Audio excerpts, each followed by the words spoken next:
Welcome to the Tastoria Grape School, where we take you through some of the best-known grape varieties in the world and compare different styles between the New World and the Old World. So, here with my good friend Ben. Hi, Ben. Hi, James. Very nice to be here. Well, great to have you here. Thank you. We're starting off with probably the best-known grape variety in the world, which is Chardonnay. Well, I think you're probably absolutely right, although there are some people who would probably think that Pinot Grigio is the best-known grape variety in the world. But it's funny to think that Chardonnay is in some way related to Pinot Grigio and Pinot Bianco. But I think most people will think of Chardonnay as being the grape variety that originated, I don't know, from Australia, don't you think? Well, Australian Chardonnay's done all right, sure, but I'm not sure what the people in Chablis would say about that. Well, that's exactly right. And actually, it's interesting because the first wine we're going to taste is from Chablis. And there are probably a lot of people out there who maybe did know, weren't quite sure. But Chardonnay is actually a grape variety that originates in Burgundy in France. And although you will never see it on the label necessarily, it is in fact the wine, the grape variety that makes the wines all the way from the north in Chablis, all the way down to the south in Mâcon, Puy-Fusset, Saint-Véran, and including all those great names such as Poligny-Montrachet, Chassagne-Montrachet, and in fact, Meursault. And I think I'm right in saying, James, that some of the most expensive vineyard land in the world is actually planted with Chardonnay, and that's the Le Montrachet vineyard. Now, I think the reason why Chardonnay has become so popular is because it is so it's so easy to grow. It's easy to grow. It's easy to make wine out of. It's so what's the word I'm looking for? It's quite neutral. Yeah, but you can do so much with it. You know, it's you can make sparkling wines from it. You can actually make sweet wines from it. You can oak it. You can keep it unoaked. You can make wines that will age forever, or you can make wines for drinking right now. And the reason for this is because it has relatively neutral characters. Bit of a blank canvas. Yeah, exactly. It has moderate acidity, has moderate alcohol, usually when it's grown properly. It's fresh, it can be vibrant, but also when it's really ripe, it can be really tropical and fruity. So it kind of appeals to both styles of palate. And then, of course, when you throw it into oak barrels, it takes up these wonderful sort of oak characters such as vanilla, spice, lees, which are the yeast deposits you get from fermentation, which give it an extra dimension of complexity. A lot of people would refer to buttery flavours. Yeah, well, that's another process of the winemaking procedure, which is called malolactic fermentation. And all these things Chardonnay loves to have. Malolactic fermentation, oak barrel fermentation, and so on. So, listen, let's start with this. Now, this is a Chablis.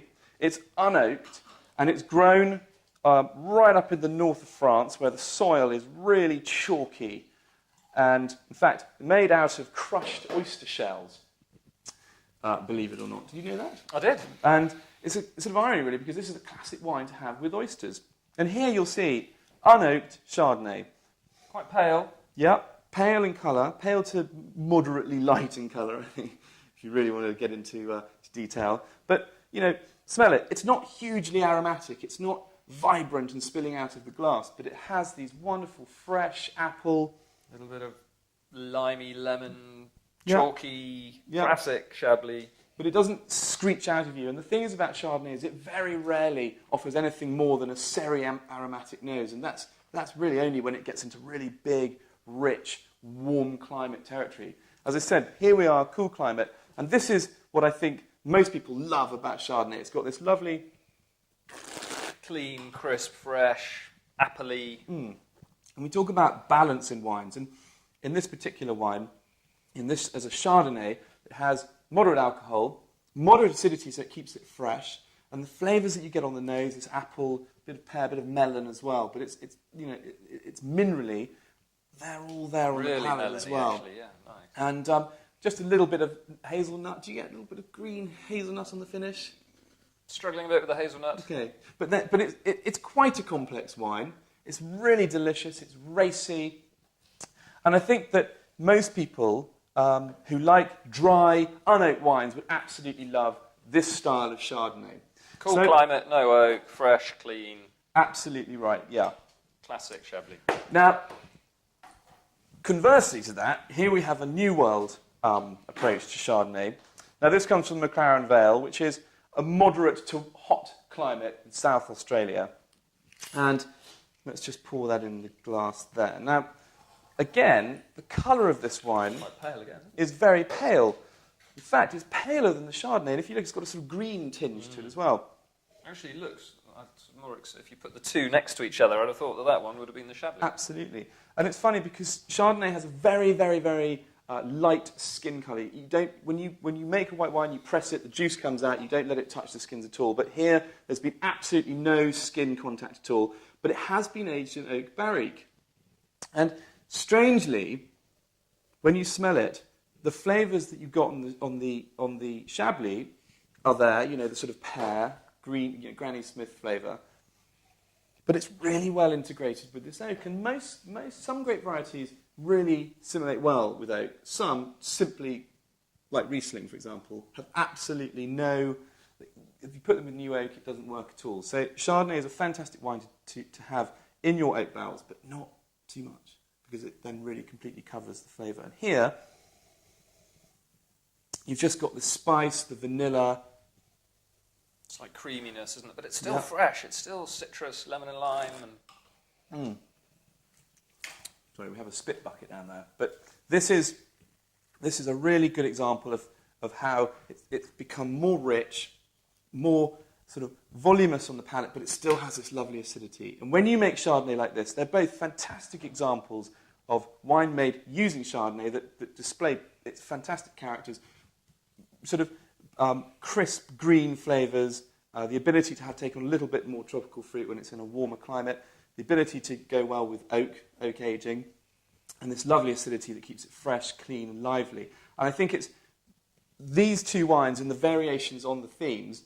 For example, unoaked Chardonnay, you tend to get in Chablis, down in the Mâconnais in the south of Burgundy. Some new world producers, especially in New Zealand now, are starting to use less oak for their Chardonnay. And then the more sort of slightly more complex styles which have had oak added, used in the aging, such as, Polini Montrachet, one of your favourite wines. Let's not forget how much oak is used in Burgundy. Absolutely. A hell of a lot of oak, I think, would probably be the best expression. Exactly. But the final comparison, I think, is interesting. 12.5% alcohol for the Chablis, 13.5% for the Australian. I mean, you can get huge alcohol, but generally speaking, they tend to be within the sort of 12 to 13.5% alcohol. That's where I think they work the best. Now, it's a bit flabby, a bit hot, a bit over the top. Yeah, I think they become too oaky Chardonnays that we used to get in the 80s.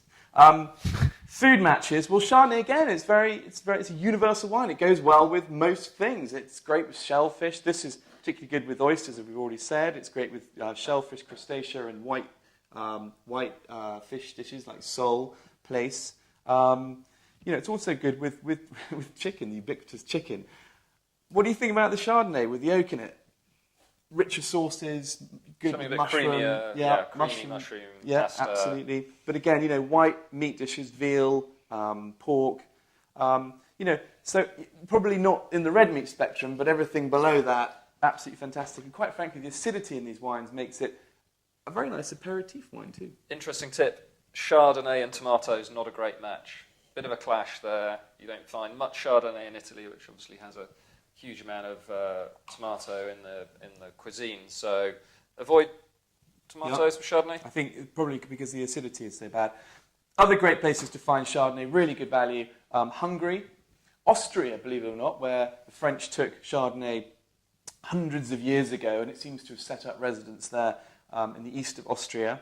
California making great wines now, especially in the Russian River Valley and Sonoma. Chile, fantastic new regions in Chile, cooler southern hemisphere climate wine, very minerally, very expressive, toning down the oak a bit as well, so it's nicely balanced. And of course, our old friends Australia and New Zealand are starting to make great Chardonnays. They always have, but they're starting to perhaps think about the way the wines are structured. So I think Chardonnay's up for a renaissance, personally. Well, it's had a bit of bad press, but still a great drink. Yeah.